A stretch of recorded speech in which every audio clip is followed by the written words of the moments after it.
কালবৈশাখীর পূর্বাভাস দিল আলিপুর আবহাওয়া দপ্তর দক্ষিণবঙ্গের জন্য।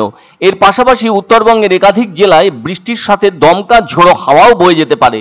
হাওয়া অফিস আরও জানিয়েছে 14ই মে পর্যন্ত কলকাতা সহ দক্ষিণবঙ্গের জেলাগুলিতে অস্বস্তিকর গরম থাকবে। আবার বেশি মাত্রার তাপপ্রবাহ বইতে পারে পশ্চিম মেদিনীপুর, ঝাড়গ্রাম, পুরুলিয়া, বাঁকুড়া ও পশ্চিম বর্ধমানের কোথাও কোথাও।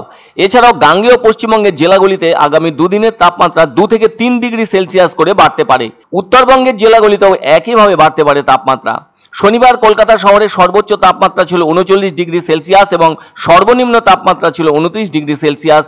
বাতাসে আপেক্ষিক আর্দ্রতার পরিমাণ ছিল সবচেয়ে বেশি 92% এবং সবচেয়ে কম 36%।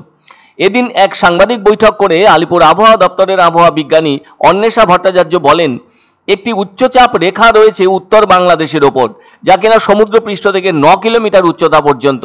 আন্দামান সি নিকোবর আইল্যান্ডে মৌসুমী জলবায়ুর প্রবেশ ঘটবে 13ই মে। তবে এদিন হালকা বৃষ্টির সম্ভাবনা রয়েছে দক্ষিণবঙ্গের কিছু কিছু জেলায়, বিশেষ করে পূর্ব ও পশ্চিম মেদিনীপুর জেলায়। এছাড়াও দক্ষিণবঙ্গের অন্যান্য জেলাগুলিতে শুষ্ক আবহাওয়া থাকার সম্ভাবনা রয়েছে। রবিবার দক্ষিণবঙ্গে হালকা থেকে মাঝারি ধরনের বৃষ্টির সম্ভাবনা রয়েছে বীরভূম, মুর্শিদাবাদ, নদিয়া, পূর্ব ও পশ্চিম বর্ধমান এবং পুরুলিয়া জেলায়। সেই সাথে ওই জেলাগুলিতে বজ্র বিদ্যুৎ সহ দমকা ঝোড়ো হাওয়াও বয়ে যাবার সম্ভাবনা রয়েছে প্রতি ঘন্টায় 30 থেকে 40 কিলোমিটার গতিতে। সোমবার বিক্ষিপ্তভাবে হালকা থেকে মাঝারি বৃষ্টিপাতের সম্ভাবনা রয়েছে পশ্চিম মেদিনীপুর, হুগলি, নদিয়া ও উত্তর 24 পরগনা জেলায়। আবার ওই জেলাগুলিতেই বজ্র বিদ্যুৎ সহ দমকা ঝোড়ো হাওয়াও বইতে পারে প্রতি ঘন্টায় 40 থেকে 50 কিলোমিটার বেগে। এছাড়াও দক্ষিণবঙ্গের অন্যান্য জেলা শুষ্ক আবহাওয়া বিরাজ করবে।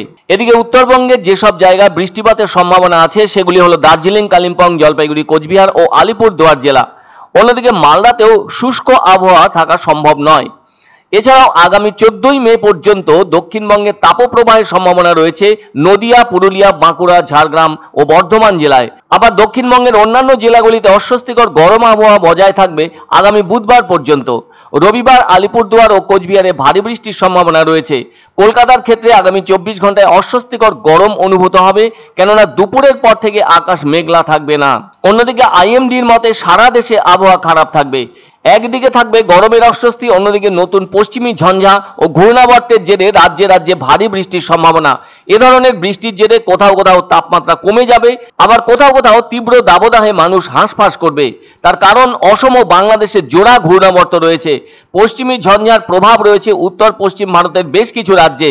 উত্তর পূর্বের রাজ্যগুলিতে ঝড় বৃষ্টির প্রভাব আছে, যা মানুষকে তাপ থেকে মুক্তি দিতে পারে। তবে দক্ষিণ ভারতের বেশিরভাগ অঞ্চলে আবহাওয়া খারাপ থাকার সম্ভাবনা। উত্তরবঙ্গে 10 তারিখে হিটওয়েভ হওয়ার সম্ভাবনা রয়েছে মালদাতে, এবং উত্তরবঙ্গে 10 তারিখে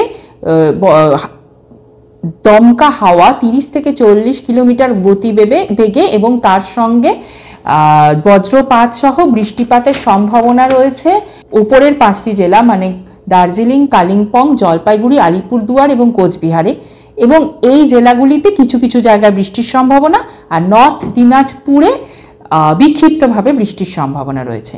11 তারিখে 40 থেকে 50 কিলোমিটার গতিবেগে ঝোড়ো হাওয়া বয়ে যাওয়ার সম্ভাবনা রয়েছে সবকটি ডিস্ট্রিক্টেই, এবং ভারী বৃষ্টির সম্ভাবনা রয়েছে জলপাইগুড়ি এবং আলিপুরদুয়ারে।